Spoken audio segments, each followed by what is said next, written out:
ahead, please, go ahead. Mr. President, you said before that you would like to see Russia. Yes, go ahead.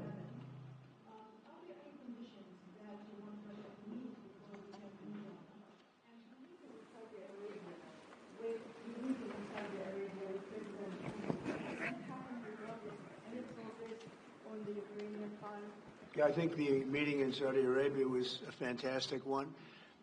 We met with the Crown Prince, who's a fantastic young guy. He's young, but with great imagination and tremendously respected all over the world. And he goes right to the king, and the king is incredible.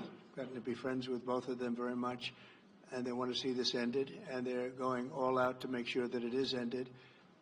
I think Russia, likewise, I've spoken to President Putin, and my people are dealing with him constantly, and his people in particular.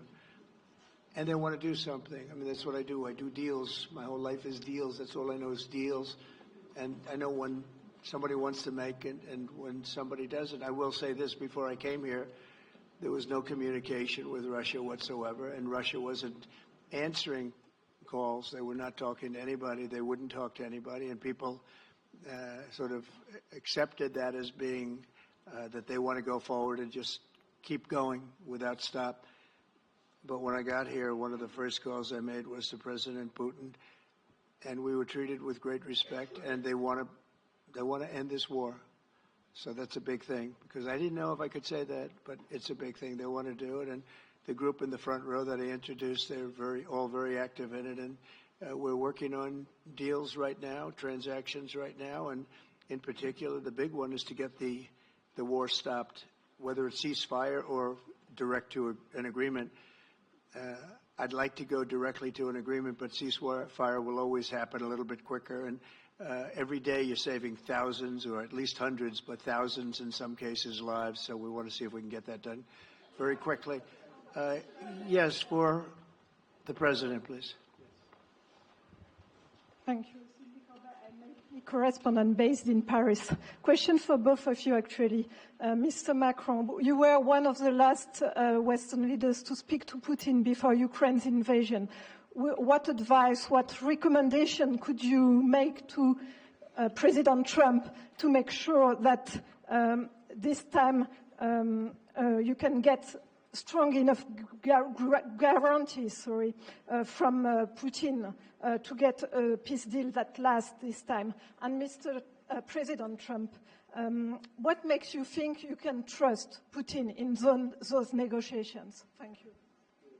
Look, I will never give any advice to President Trump. We have friendly and trustful discussion, but my experience with President Putin is the following. Number one, I always think it's good to have discussion with other leaders, and especially when you disagree.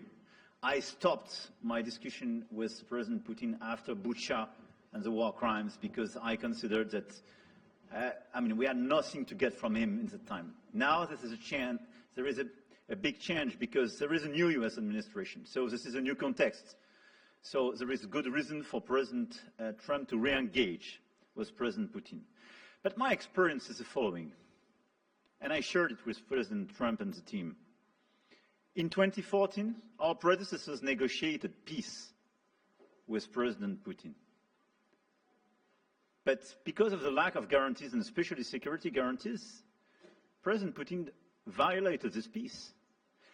And I had several discussions, especially at the beginning of 2022, several times, 7 hours with President Putin, 15 days before the launching of the attack. He denied everything, but we didn't have security guarantees. So this is why being strong and having deterrence capacities is the only way to be sure it will be respected. And I insisted on that, and this is why I believe that the US has the capacity to do so. And this is why I think we should never say, I will never send any boots on the ground, because you give a blank check to violate any type of commitment. So I think it's good to have discussion. I think it's useful to have negotiation.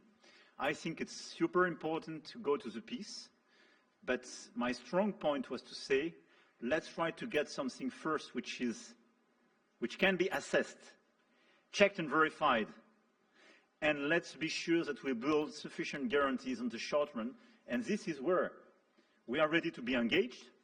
As for France, a lot of my European colleagues are ready to be engaged. But we do need this American backup because this is part of the credibility of the security guarantees, and this is our collective deterrence capacity. And I have the feeling that the President has this capacity. I think it's very much to the benefit of Russia to make a deal, and I feel that we'll do that.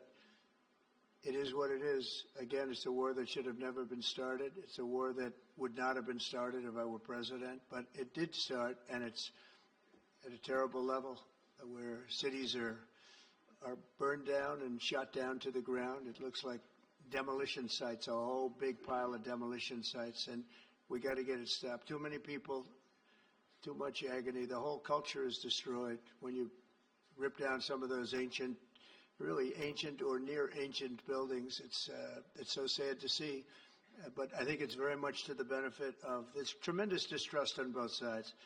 That's why it's good that I'm coming in now, but I think it's to the very much benefit of Russia to make a deal and to go on with